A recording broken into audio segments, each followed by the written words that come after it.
What's up guys, and welcome back once again to Dowsett Reviews Tech. Today we're building a mini gaming beast, and we're building it in the InWin F3 from InWin. And this is a micro ATX tower chassis and can fit a lot of components in it. So this could be one of the best sort of mini towers out there. Like I say, it is up to ATX, but I'll be using an ITX build in here today. So what we're going to do is we're going to do the build in it. And then once the build's done, I'll show you some sort of footage of what it looks like once it's all together. And then we're actually going to take you around the case and show you basically what the case can do and everything like that. And obviously we'll talk about what you can actually fit in it and everything like that as well. We'll show you some thermal testing, and then we'll show you a few little benchmarks as well, so you can see how well the system performs. But you probably know how this will perform anyway once I tell you the specs.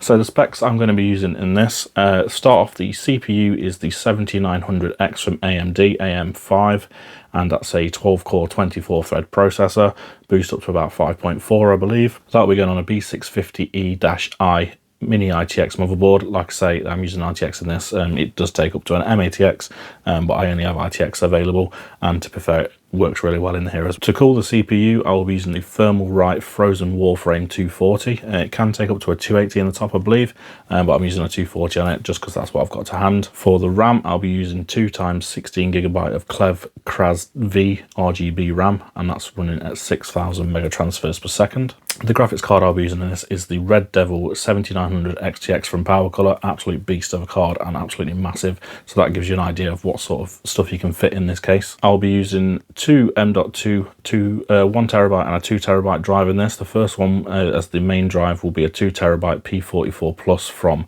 Solidigm, and the second one will be a P41 from Solidigm also, and that will be a 1TB. And then finally, the power supply I'm using is from InWin. Again, it's the P105. That's a 1050 watt power supply, platinum rate. And then this will be all decked out with InWin's AN120 Pro RGB fans, which look absolutely amazing and do push some serious airflow. So now that's out of the way, let's show you the build, and then we'll come back up top and we'll go through the case, and you'll be able to see basically what you can do with this case.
So now you can see we've got the build done. I'm just going to quickly talk through the accessory pack. You don't get a ton in here or anything that's really that interesting, to be fair, but you get what you need. And you get some Velcro tie wraps, you get some extra standoffs, you get some extra screws, you get a GPU anti-sag bracket if it'll fit. Unfortunately, it won't fit on mine. The graphic card is literally just too thick for it to get underneath and still connect at the top as well, onto the side of the case, so that actually won't fit. But if you've got a slightly smaller, less fat GPU, you'll be able to stick this in no problem. And other than that, it's just QR code there to see the instructions on how to run this and how to build it and everything like that. So that's all there is to show in there. So as I do with all my case reviews and case builds, I'll actually start from the front, show you sort of over the top, and then work my way around it to give you an idea of what you can do with it and things like that. So first of all, up at the front here, we've got these panels here. We've got these panels here which can be removed and can be rotated that way, so you can have them top and bottom or left and right, depending on what you want to do with them. Obviously, if you have access to a 3D printer or anything like that, you can quite easily make some of these to basically go in this place and make it your own. I don't know if InWin are going to come out with any new ones to go on here to make it a little bit extra, I'm not sure, but it would be nice if they came out with some different ones to go on there. You've also got this mesh panel here that you can remove, which uncovers the slot for the 120mm fan that I've got in here. I believe it is just a 120mm fan that can go in here, but you've got two spots you can put it in. You can either have it in the lowest spot, depending on your PSU size, which we'll talk about in a bit, or you can raise it up so the circle fits perfectly in there. However, once you've got the mesh on, you don't really notice that it's not perfectly within the circle. Other than that, on the front, there's not much to talk about. You get this glass panel down here, nice sort of blue tint to it, with the InWin logo on it. You get a glass one on this one. If you get the white version, this comes with a wood panel, a real wood panel down there, so if you want that wood aesthetic, you can get one to go there. Again, it would be nice if InWin could release some of these extras to basically change it up if you wanted the wood to go with the black one as well, or like a different kind of wood to go there, and that would be nice to see as well. But on this one, you get a piece of tempered glass there, which looks really nice. Coming up to the top, we've got our power button here and our indicator light here as well. And we've got two USB 3 ports, type A combined audio jack, and a USB-C at the back here as well. So decent amount of connectivity. Not the best I've seen, but it's enough for most people. And then this top panel just removes by pulling up from the back. There's a bit of a ridge at the back here to get your fingers in. You can put it up there. It is a brand new case, so it is a little bit stiff at the moment, but it's still not a problem. And then as you can see in here, we've got basically the power adapter for our power supply, so that cable runs to the back to plug your power supply in, and your power supply sits at the front here. This can take ATX power supplies up to 160mm, I believe. So most power supplies on the market today will fit in here, no problem. Like I say, it does impact where you put that fan at the front, but that's not an issue really. And at the top here, we've got support for either up to two 120mm fans or two 140mm fans, or up to a 280mm radiator, so plenty of support for cooling. Not a problem at all up there, plenty. So if you want to get a bit more cooling, you can get a 280 up here, not a problem. Obviously that will push it back a bit further and make your cable routing a little bit more tricky, but as you'll see in a minute, there's quite a lot of space at the top as well. Right, coming around to the business side of things, obviously you can see we've got a tempered glass panel in here. You can see me in the reflection, unfortunately, but you can see obviously we've got all the hardware nicely packed in here, and this again is a completely toolless panel, as they all are actually, and that just pulls away like that. Pulls away with fingers and lifts up, and then you've got access to your insides. And as you can see, we've got absolutely tons and tons of power in here in terms of the graphics card and everything like that. You can see we've absolutely ram-packed this full. Basically made the most use of it as possible. So we've got the ATX power supply up the front, which is, like I say, the P105 from InWin, which is 1050 watt, platinum rated.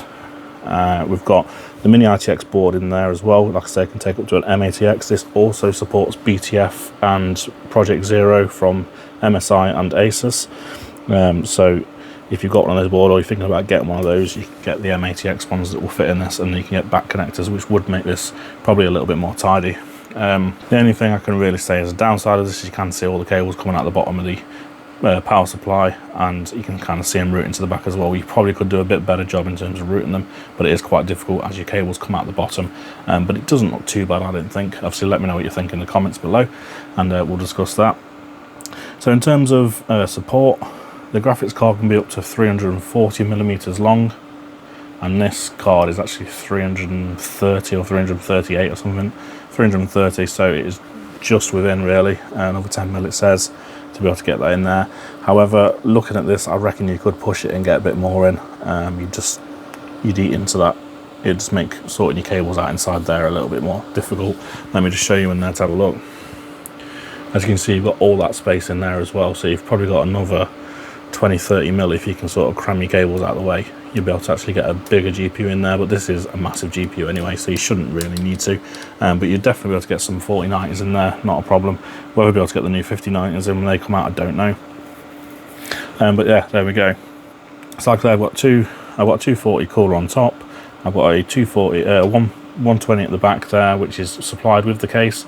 You only get the one with it. Yeah, you only get the one fan with it, but it is one of the AN120 Pro RGB fans, which are really, really nice. And they were I was lucky enough for them to send me some more over, so I basically kitted the case out to make it all look the same, and got all the same fans in it. As you can see at the bottom, you can get two 120mm fans down here as well, and they fit in nicely.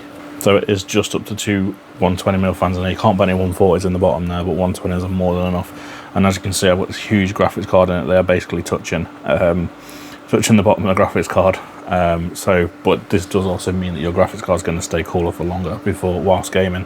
So it's going to take probably a lot longer for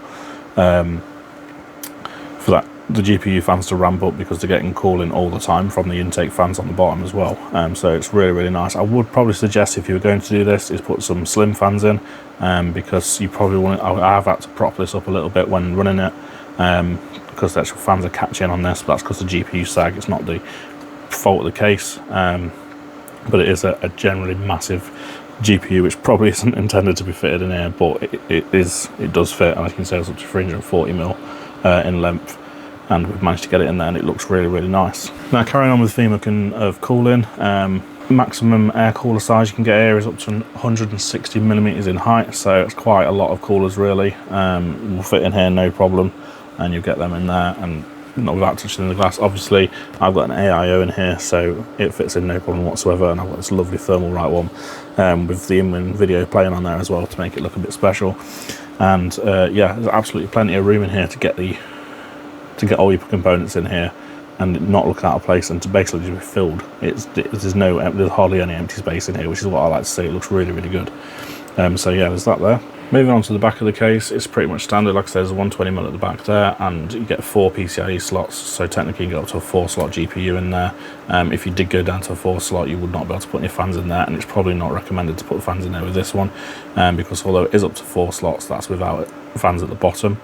However, this is about a 3.5, almost a 4-slot GPU, and I've still managed to cram a 25mm fan in there as well, so you can do it, but it's probably not advised, but it works really nicely and keeps the GPU really, really cool, as you'll see later. Other than that, there's not a lot to show you on the back. Obviously, power supply connector comes out the back there, which is routed from the front. So let's go around to the back and show you the rest of it. Also, down at the bottom in this compartment here, you've got a space for one 2.5 or one 3.5 inch drive if you want to put one of those in, and then we'll show you the rest on the back in just a second. Coming around to the back, it's the same as the other side. Literally just pull it away from the steel panel and it lifts away, and you've got access to everything in here. So there's not a lot more to show you in here. I've shown you pretty much everything. Obviously, you've got your IO cables from the top here, all your PSU cables route here. There's a routing channel for your power supply cable that goes across here. You probably could route the other cables better. You've got a big channel down the bottom here to route along, which you could tie down and make it look a lot neater than what I have, but obviously this is just for a build video to show you the case. You've got this sort of pass-through piece here as well in the middle to pass your cables through. And then other than that, the only other thing to tell you is that you've got space on the back of the motherboard tray for either one 3.5 inch hard drive or two 2.5 inch SSDs or hard drives if you want to put them there as well. So plenty of room for storage, although most people use M.2s these days. And then lastly but not least, at the front here, and it pulls out from the front as well, which is nice, you've got a full length mesh filter at the bottom as well to stop dust getting in from the bottom there, where those bottom fans are. And as I mentioned before, the front is a fine mesh as well, so there's no actual filter on there, and the top, no actual filter, but the mesh on the actual case acts as your filter there as well. So that's the case overview. Let's go back up top and we'll talk about performance. So there we have my mini beast gaming machine that I've basically built in the F3 mini tower from InWin, and it is an absolute beast. It's packing a lot of hardware in there for such a small system, and I think it looks absolutely amazing and really classy as well. So obviously you've seen the system, you've seen what it looks like when it's on. I've taught you through everything that you can do with the case and what you can fit in it and everything like that. So let's talk about the performance and how well this case actually performs in terms of airflow, because that's obviously a big factor in choosing a case like this. Obviously being a small form factor, well, not quite small form factor, but a smaller form factor than obviously an ATX case, it is going to be susceptible to more heat build up inside, but I like to show you basically how well it does actually perform, and it is very, very good. So to test this system, for CPU temperatures I've used Cinebench R23, and for GPU temperatures I've used Unigine Superposition set at 5120 by 1440, extreme settings, everything set to maximum on there, and basically I've done a average reading and a maximum reading of the temperatures. The Cinebench run was over 10 minutes after I let it heat soak first, and then ran the test afterwards as well to make sure I got an accurate reading, and I kept measurement of the ambient temperature in here. It didn't change much at all, to be fair, so just bear that in mind. Just a couple of 0.2 or 3 of a degree difference between those as well. So CPU temperatures on average, when the case was open we had 82 degrees, and when it was closed we had 83 degrees. So a rise of 1 degree is absolutely nothing, could also be within margin of error. And then the maximum temperature went from 84 to 86. Again, hardly anything. 2 degrees is nothing, which shows that the airflow on this system is absolutely fantastic, especially getting air to that CPU cooler, which I did think may be a challenge, because obviously you've only got the one intake fan, which has got to get past the graphics card and everything like that and get up to that cooler at the back, but it still did a fantastic job. No problems with that at all, and the idle temperatures were 40 degrees on both. Like I say, this is a 7900X, and it's obviously a multi-core test I was running, so it is going to get very hot as well, and it performed very, very well. Moving on to GPU temperatures. When the case was open we had an average of 42.5 degrees, as you can see, really, really cool, and it is getting fresh air fed directly from those bottom fans, so absolutely fantastic. Bearing in mind I also ran these at maximum fan speed on both the GPU and the CPU, just to give me an easy way to test across the board how well it performed. So obviously it will vary depending on how you run your fans as well, but this one was run at full speed and did a very good job. So 42.5 with it open on the GPU, and then with it closed at 48.2. So it did lose a little bit there. It lost almost 6 degrees difference, but it's still not a lot at all. 48 degrees is absolutely fine, especially over average. Basically it just got to its maximum quicker than when it was open, which is obviously understandable, because the max temperatures were exactly the same. When it was open it was 52 degrees, and when it was closed it was 52 degrees. It just got there quicker when it was closed, so it doesn't actually get any hotter, it just gets there a bit quicker. So absolutely fantastic again. And then the idle temperatures was 26 when it was open and 28 when it was closed. So there you go. As you can see, this case performs absolutely fantastically for airflow. Even though you've only got the one intake that's going to probably get to the CPU at the front, you've got 2 at the bottom, which is going to call your GPU no problems whatsoever, and it just performs really, really well. The airflow is absolutely fantastic in it. For such a small case, you can get so much stuff in it as well, and I think personally it looks absolutely fantastic. One thing I would say in terms of things I'd like a bit different with it, so I like to always give sort of cons, disadvantages of the case, because not everything's perfect. So the GPU support bracket, possibly include a different one so you can get it under the bigger GPUs, because this basically just won't go under my GPU unless I'm doing something wrong. And then also if there's some way of covering the cables up on the side or the back, so you can't see them running all through without having to do obviously mega cable management, which obviously can take a long time. But other than that, case absolutely fantastic. So well done to InWin, and thank you to them for sending this over for review. Absolutely fantastic, and hope you liked it too as well. So let me know what you think about it in the comments section below, and obviously I'll discuss that with you. And any questions you have about the case, anything you need to know, then feel free to give me a shout and I'll get back to you as soon as I can. So that's it guys, thank you for watching, and I hope to see you in the next video. See you soon and have a good day.